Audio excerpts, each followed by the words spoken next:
Welcome back to Superbly Said for advanced English vocabulary and phrases. Today we're diving into some high-level vocabulary from SpeakDuo Lesson 1126, which is titled, Do You Talk to Yourself? Here's how to harness your inner voice. And for anyone looking to really put these phrases into practice, you can visit SpeakDuo.com. It's a great place to meet people from all over the world and get more confident with your speaking. Absolutely. So let's jump right in. Our first phrase is a powerful one, to harness. Right, to harness a force or power. The simple definition is just, to control and use a resource. It is, but the weakness of sticking to that is that people start treating it like it's the same as utilize or just use. I can definitely see that happening. So what's the real distinction an advanced speaker should be making?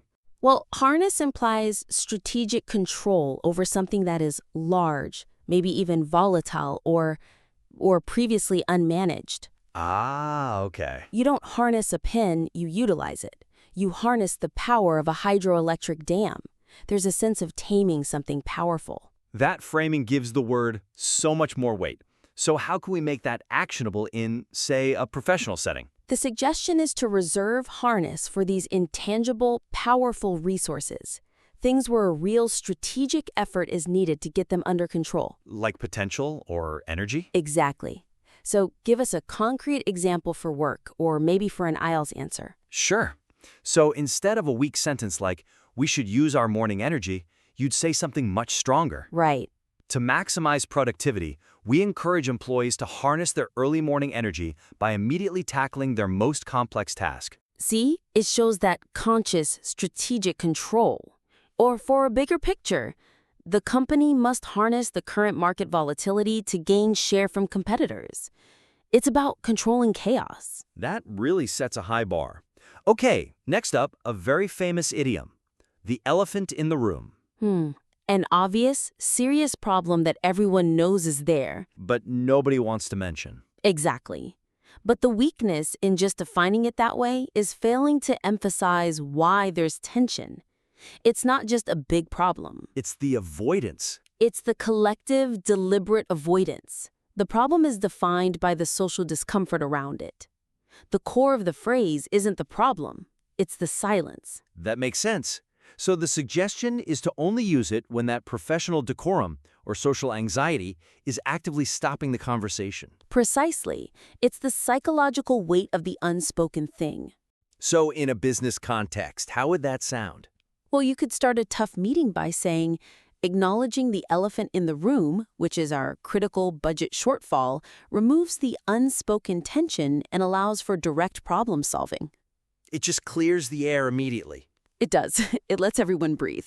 Okay, moving from external tension to our internal focus. Let's talk about drifting away. Right. So this means, gradually wandering away from a subject. But the key nuance is that gradual, passive quality, isn't it? The weakness is treating it like it's the same as losing focus. Exactly. Losing focus can be sudden. A notification pops up, you look away, that's losing focus. But drifting away is slower. It's almost unconscious, like a boat coming untied from its mooring. Perfect analogy. So the suggestion is to use drifting away to describe that subtle, incremental loss of connection, whether it's mental or even relational. Could you apply that to something like customer retention in business? Oh, absolutely. It's perfect for that. Customers often start drifting away from a brand when that brand stops innovating. Their loyalty just sort of passively erodes. I see. And for an IELTS example, maybe about studying. You could say, to maintain concentration, I set a timer so I catch when my focus has slowly started drifting away. Okay. Our fourth phrase is about complex preparation. To simulate and plan. Yes, and the weakness here is when people treat it as just a synonym for rehearsing. They're similar, but not the same. Not at all. Simulate and plan is intensely focused on creating a model, mental or digital, to predict complex outcomes and variables. I see. So rehearsing a presentation is about practicing my delivery. But to simulate and plan for it means I'm anticipating audience questions, their reactions. That is the difference, yes. The suggestion is to really highlight that mental modeling aspect. Use it for high-stakes, strategic tasks with lots of unknowns. So in a high-level negotiation, what would that sound like? You might say, I ask a colleague to role-play the opposing side so I can simulate and plan my responses for the various counterarguments they might present. You're building a model of the conversation. Exactly. You're preparing for unpredictability. Moving back to our internal states, let's look at negative thought loops. The definition is patterns of repetitive, unproductive, pessimistic thinking. And they're hard to escape. Very. And the weakness in understanding this phrase is just focusing on worrying. That misses the point. The power is in the word loop. The cyclical nature of it. It's cyclical, it's trapped, it's involuntary. A single stressful thought is just worry.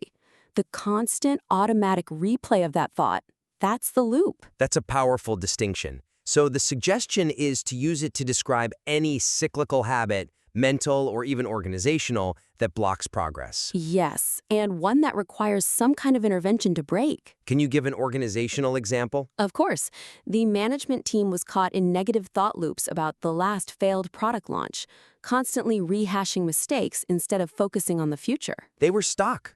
Completely. And on a personal level, mindfulness helps interrupt negative thought loops by grounding a person in the present moment, which breaks that cycle of rumination.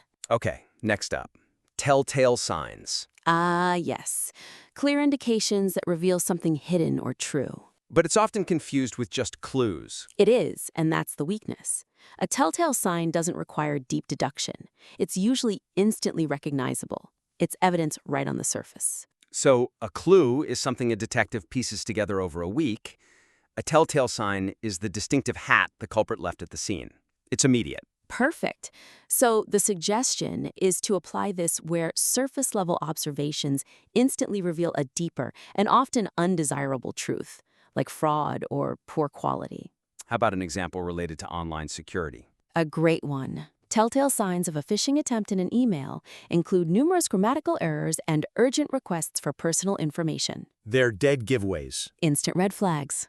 All right, our penultimate phrase, to consume our attention. This is a strong one, and the risk is treating it as just another word for distraction. But the word consume implies so much more intensity. It really does. It implies total absorption, a powerful force that devours all of your available mental bandwidth. It's not just a momentary distraction, it's a total mental takeover. So the suggestion is to use consume to describe forces that completely dominate your focus and severely impede your ability to do other things. Exactly. Think about managing focus in today's world. Right. Constantly following breaking news stories consumes my attention, pulling my mental energy away from my actual work. It makes deep work impossible. And for an IELTS context, maybe about exams. Yes. The intense preparation for my final exams completely consumed my attention for weeks, forcing me to put all other social activities on hold. Perfect. And finally, to make sense of something. This phrase means to understand something confusing or difficult. But the weakness is treating it as just comprehending facts. Right. To make sense of something implies imposing structure or rationality onto something chaotic or complex. It's an active process of interpretation. So I can comprehend a simple explanation, but if I'm dealing with a messy corporate merger, I need to take time to actively make sense of all the moving parts. Exactly. You're synthesizing all these confusing elements into a coherent whole. The suggestion is to apply it to complex situations, crises, decisions, anywhere interpretation is required. Okay, so let's highlight how guidance can help with that. Absolutely. Talking to a good mentor helps a person make sense of complex career decisions by providing an objective viewpoint. It brings order to the chaos of choice. That's a great example. And that wraps up our analysis. Now let's see if those nuances have stuck. Yes, let's test your recall with a short quiz. We'll give you the phrase and 3 options. And pay close attention to those small differences in meaning we discussed. That's where fluency really shows. Question 1. To harness a force or power means. Option A, to suppress or eliminate a powerful resource. Option B, to study a powerful force from a safe distance. Or option C, to control and make use of a powerful resource or energy effectively. Feel free to pause here if you need a moment to think. The correct answer for harness is option C, to control and make use of a powerful resource or energy effectively. Remember, we said it implies strategic control, like how experts work to harness the power of ocean waves. Question 2. The elephant in the room is Option A, a very large financial obstacle. Option B, a complex problem needing high-level attention. Or Option C, a serious problem that everyone is aware of but avoids mentioning. And the correct definition for the elephant in the room is Option C, a serious problem that everyone is aware of but avoids mentioning. It's all about that collective, unspoken tension. Question 3. The phrase drifting away means Option A, to actively seek new information. Option B, to gradually wander away from a subject or a state of concentration. Or Option C, to remain concentrated despite distractions. The correct answer for drifting away is Option B, to gradually wander away from a subject or state of concentration. This really captures that slow, passive loss of focus we talked about. Question 4. To simulate and plan involves Option A, to use only abstract theory. Option B, to react instinctively to a problem. Or Option C, to create a mental model to develop a method for achieving a goal. To simulate and plan is Option C, to create a mental model to develop a method for achieving a goal. This emphasizes that predictive modeling, like when you simulate and plan for counterarguments in a negotiation. Question 5.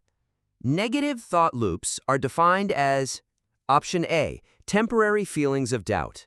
Option B, patterns of repetitive, unproductive, and pessimistic thinking that are difficult to escape.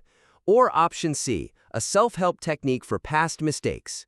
The definition of negative thought loops is Option B, patterns of repetitive, unproductive, and pessimistic thinking that are difficult to escape. We really focused on the cyclical, trapped nature of these negative thought loops.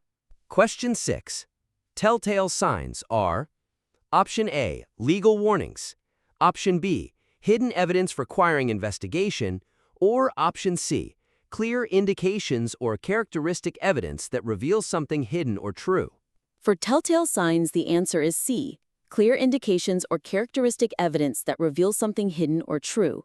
Remember, these are the instant indicators, like grammatical errors being telltale signs of a phishing email. Question 7. When something consumes our attention, it, Option A, requires intense but sustainable focus. Option B, fully absorbs or preoccupies one's focus, leaving little mental capacity for other tasks.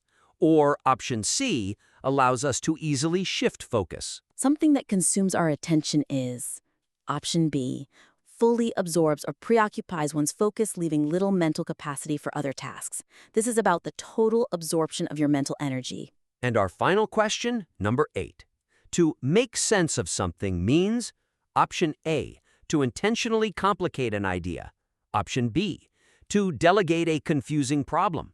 Or Option C, to understand something confusing or difficult to find meaning in an event. And finally, to make sense of something is Option C, to understand something confusing or difficult to find meaning in an event. We emphasize that this is an active process of interpretation, especially for complex situations. So, we've covered 8 powerful phrases today, really digging into their nuanced applications. Harness a force, the elephant in the room, drifting away, Simulate and plan, negative thought loops, telltale signs, to consume our attention and to make sense of something. The actionable suggestion here is pretty clear, I think. It is. Just practice substituting these more advanced, nuanced phrases for their simpler versions. Focus on the core difference. Use consume only when the absorption is total, not just for a moment. That precision is what elevates your fluency. And remember, you can revisit this lesson and practice these phrases in a real conversation by joining a session at SpeakDuo.com. We really encourage you to challenge yourself and keep developing your skills.